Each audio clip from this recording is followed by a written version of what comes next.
après les 40 jours du carême, nous traversons les 40 jours particuliers depuis Pâques jusqu'à l'Ascension, après laquelle commencera le temps de l'Église conduit par l'Esprit de la Pentecôte. 40 jours particuliers, donc, de rencontres avec le ressuscité jusqu'à sa dernière apparition à l'Ascension, sur laquelle s'achèvent les évangiles. Ces 40 jours appartiennent donc au temps terrestre du Christ, continuant la vie commune avec ses disciples, comme dans le reste de l'Évangile. Et ils appartiennent aussi à son temps éternel de ressuscité.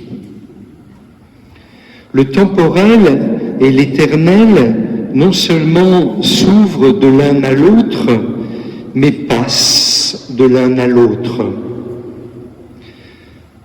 Que l'éternel vienne à la rencontre du temporel, cela se produit tout simplement dans la familiarité de la rencontre, de la vision, de la conversation, du repas mutuel et du contact immédiat. En apparaissant, le ressuscité abolit tout éloignement qui séparerait l'ici-bas de l'au-delà. Tout ce qui faisait d'abord croire aux disciples qu'il s'agissait d'une vision fantomatique d'esprit, à l'opposé de la proximité incarnée du Jésus qu'ils avaient connu, est écarté doucement et comme avec un sourire.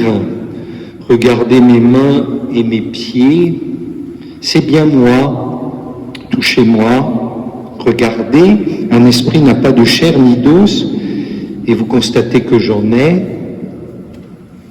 Et comme si cela ne suffisait pas encore, le maître va plus loin. Comme dans leur joie, ils n'osaient pas encore y croire et restaient saisis d'étonnement. Jésus leur dit, « Avez-vous ici quelque chose à manger ?» Ils lui offrirent un morceau de poisson grillé. Il le prit et le mangea devant eux. Et on retrouve les mêmes procédés dans toutes les apparitions qui visent à écarter tout caractère étranger à la présence du ressuscité. Thomas peut palper les cicatrices, tous sentent le contact physique du souffle émis de sa bouche, tous dégustent le même menu de poisson grillé et de pain. Tout naturellement, Jésus se promène longuement avec eux vers Emmaüs ou vers le mont de l'Ascension. Le temps du ressuscité ne devient pas étranger au nôtre, mais se trouve au contraire en continuité familière avec lui. La différence, c'est que ce temps du ressuscité ne court plus vers la mort. C'est le temps de la souveraineté de l'Éternel sur l'histoire. Après avoir mangé le poisson dans l'entretien aujourd'hui avec les disciples, il y a, comme dans la conversation avec les disciples d'Emmaüs, un double mouvement.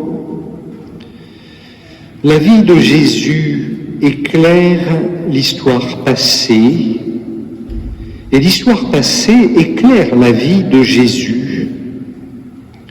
En effet, d'une part, il fallait que s'accomplisse tout ce qui a été écrit de Jésus dans la loi de Moïse, les prophètes et les psaumes.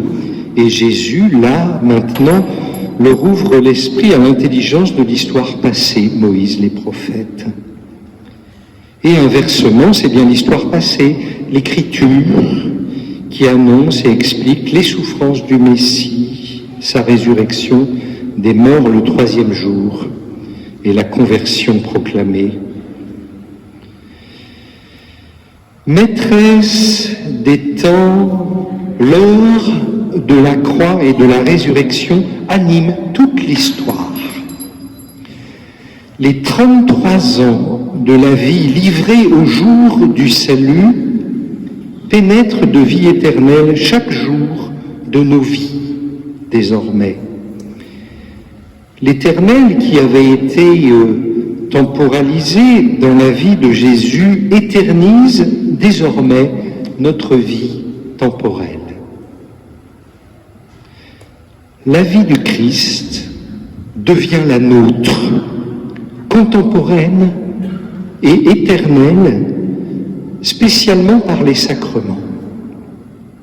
Aucune différence, en effet, entre les rencontres des disciples avec le ressuscité apparaissant pendant 40 jours et nos rencontres avec lui dans les sacrements, sauf, je vous l'accorde, et ce n'est peut-être pas rien, le type de visibilité.